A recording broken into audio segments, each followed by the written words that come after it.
John, with kind of the schedule meeting halfway point in the SEC, how much urgency is there when you kind of look at postseason aspirations?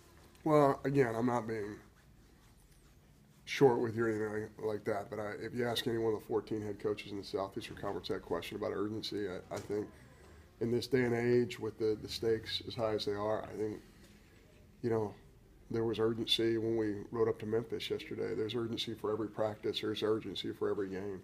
I think you have to be really careful as a coach or even as a player. The word urgency means you have to be really locked in and pay attention. It can't mean you try too hard or try and do too much, because those are dangerous things. So, but there's no question that our team has a sense of urgency. I think sometimes too much, and again, we have to back down from that. But we have to play our best, and we have to find the combinations that allow us to do so. And there's no doubt that this group of kids has figured out how to practice, which is the first step. When you have new pieces of the puzzle, the kids have figured out how to practice the right way and give a tremendous effort in all phases, academically, in the weight room and conditioning, and on the baseball field. It's just not happening at the rate that we want it to happen on a baseball field right now. I know it will. We've all been through these kinds of things before. In fact, I think it's really ironic. When we rolled into Texas A&M 2 years ago, you could see that they had a really good club at its core, but the pieces had not had enough experience. And now, 2 years later, you can see where they are and how good a club they are. And we're fortunate enough to go into A&M and sweep those guys, even though you could tell they were going to be a good club. I kind of feel like, in some respects, we're right there. That's where our club is. Everything hasn't come together yet, but it will. And our kids want that to happen desperately. How confident are you that it'll happen this year, or are you more confident it'll happen in a couple years, or is this a couple month plan, or is it a 2, 3, 4 month plan? Well, our plan is to play as well as we can on Friday night. That's the plan. You don't look any further into it, except from a recruiting standpoint, you're always trying to put together your club and find out what your best club for the future is going to be, because you cannot separate what's happening now and what's happening in your recruiting process. You're always building for the future. But, I really believe we're in very, very good shape. But you kind of have to be from the inside to understand that and know where we are. So, I think our kids are ready to play a very, very good Texas A&M club. You had a big hole in your lineup and defensively when you lost Brett Pirtle, but you were really excited about John Holland, and he's starting to come through in SEC play. What have you seen from him? Yeah, I think John's going to be a very good player. It's even though he started out at Florida State and had a redshirt year and had a great year in junior college, I still think it's a pretty big jump to go from junior college back to to this level.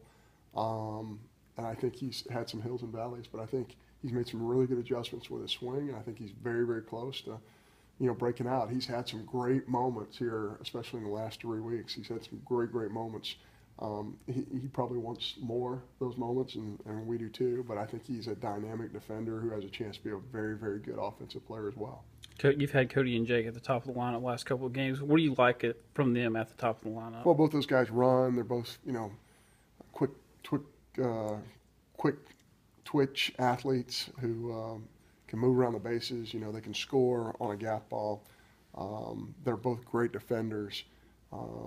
They're doing now what we felt like they could do all along. So, even in a ball game that we didn't play so well in yesterday, both of them later on in the game, Jake hits a double. Brown hits a ground ball in the middle of the field and gives himself a chance to get a hit there.